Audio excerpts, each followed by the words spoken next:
लक्ष्मीं जातवेदो ममावह ताम् आवह जातवेदो लक्ष्मीमनुपगामिनीं यस्यां हिरण्यं विन्देयं गामस्वं पुरुषानहम् अश्वपूर्वां रथमज्जां हस्तिनादप्रबोधिनीं श्रियं देवीमपह्वये श्रीर्मा देवी जुषदाम्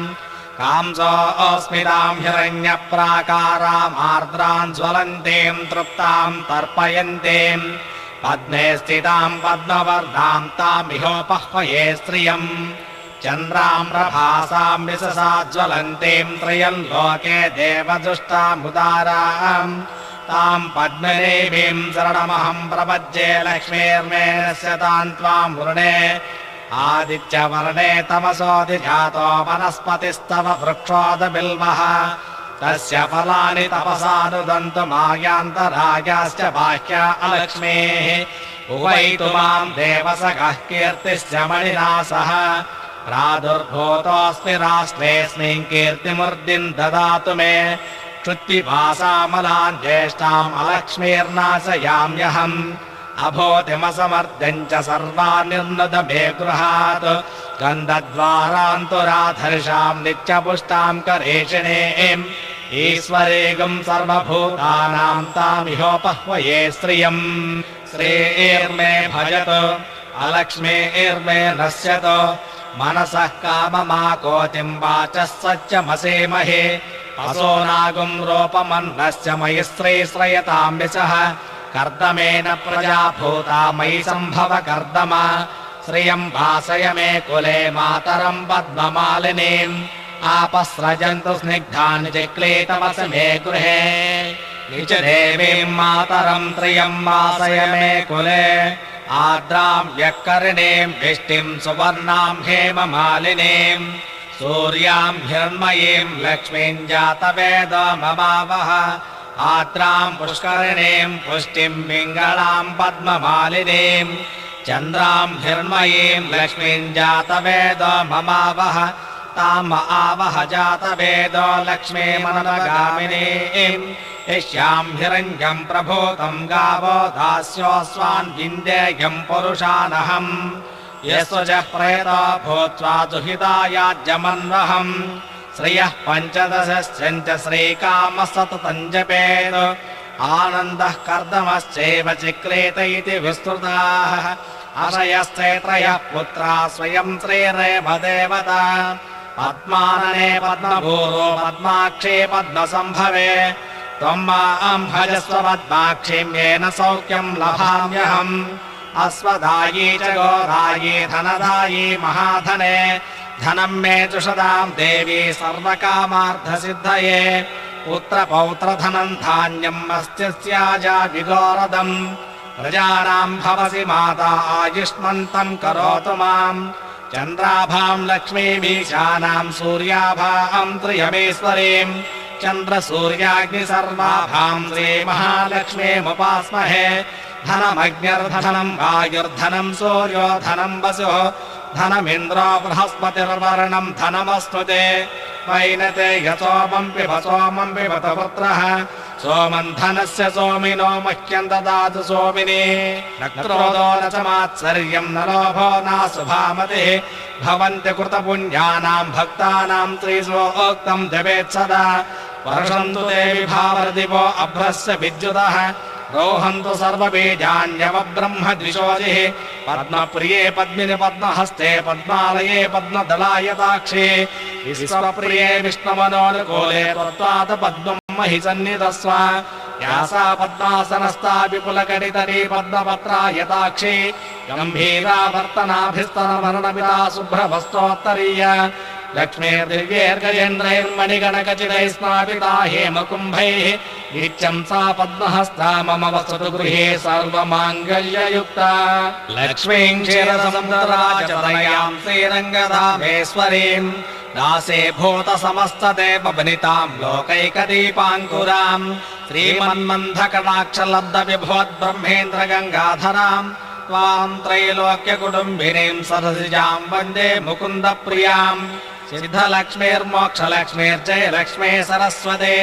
श्रीलक्ष्मीर्वरलक्ष्मी शाप्रसन्ना मम सर्वदाम् वराङ्कुशोपासनभीतिमुद्राम् करैर्वहन्तीम् कमलासनस्ताम् आलार्ककोटिप्रतिमान् द्विनेत्राम् भजेऽहमम्बाम् जगदीश्वरीम् ताम् सर्वमङ्गलमाङ्गल्ये शिवे सर्वार्थसाधिके शरण्ये त्र्यम्बके देवे नारायणि नमोऽस्तुते महालक्ष्मी च विद्महे विष्णुपत्न्यै च धीमहि तन्नो लक्ष्मी प्रचोदयात् हिरण्यवर्णाम् हरिणीम् सुवर्णरजतस्रजाम् चन्द्राम् हिरण्मयीम् लक्ष्मीम् जातवेदो ममावह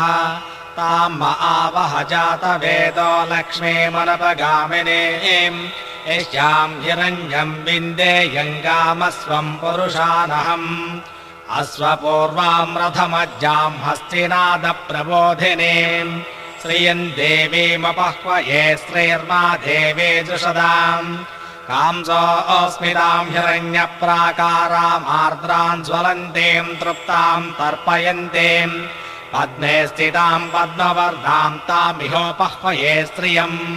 चन्द्राम् प्रभासाम् विशसा ज्वलन्तीम् त्रयम् लोके देवदुष्टामुदाराम् ताम् पद्मदेवीम् शरणमहम् प्रपद्ये लक्ष्मीर्मे नश्यताम् त्वाम् वृणे आदित्यवर्णे तमसोऽधिजातो वनस्पतिस्तव वृक्षोदबिल्वः तस्य फलानि तपसानुदन्तु मायान्तरायाश्च बाह्या अलक्ष्मीः उवैतु माम् देवसखः कीर्तिश्च मणिना सह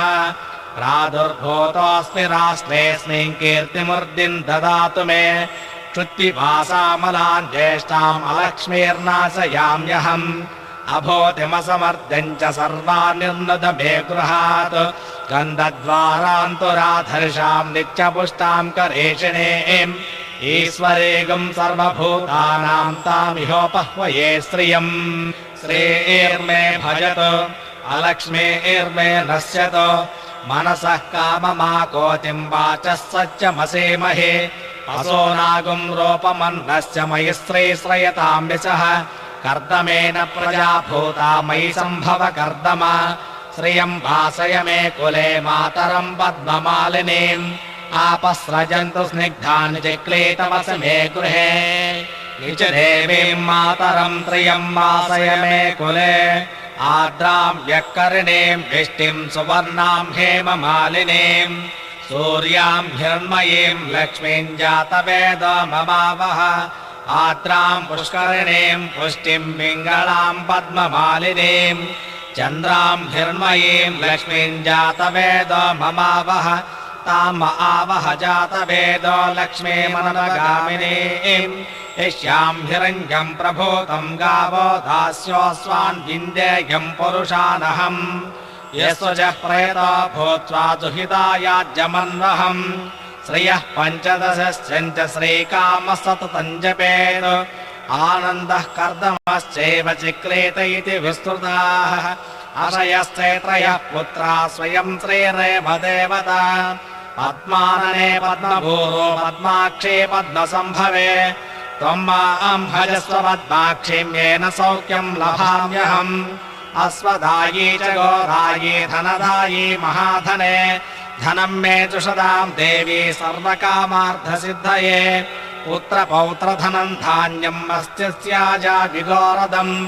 प्रजानाम् भवसि माता आयुष्मन्तम् करोतु माम् चन्द्राभाम् लक्ष्मीमीशानाम् सूर्याभाम् त्रियमेश्वरीम् चन्द्रसूर्याग्निसर्वाभाम् श्रीमहालक्ष्मीमुपास्महे धनमग्निर्धनम् वायुर्धनम् सूर्यो धनम् वसुः धनमिन्द्रो बृहस्पतिर्वर्णम् धनमस्तु ते वैनते यसोमम् पिब सोमम् पिबत पुत्रः सोमम् धनस्य सोमिनो मह्यम् ददातु सोमिनी न क्रोधो न च मात्सर्यम् न लोभो नाशुभामतिः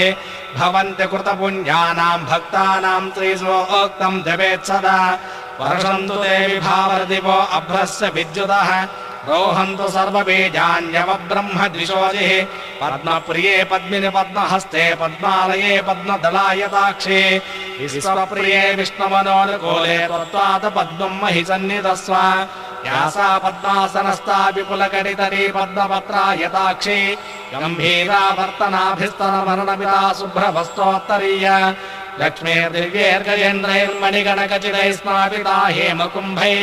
नित्यं सा पद्महस्ता मम वसतु गृहे सर्वमाङ्गल्ययुक्ता लक्ष्मीं क्षीरसमुद्रराजतनयां श्रीरङ्गधामेश्वरीं